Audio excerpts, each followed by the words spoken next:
Hi everyone, welcome.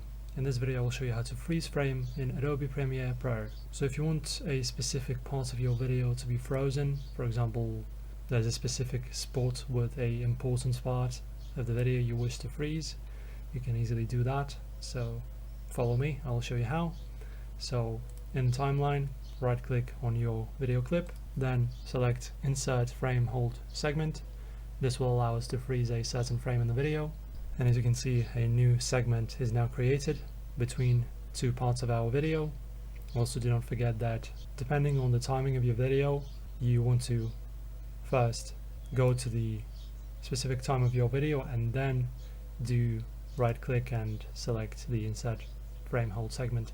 So as I play it now, as you can see, it's frozen, and now it's back to playback again. And this is how you do it. Very easy. Thank you guys. Do not forget to press the like button, subscribe, and I will see you in the next one.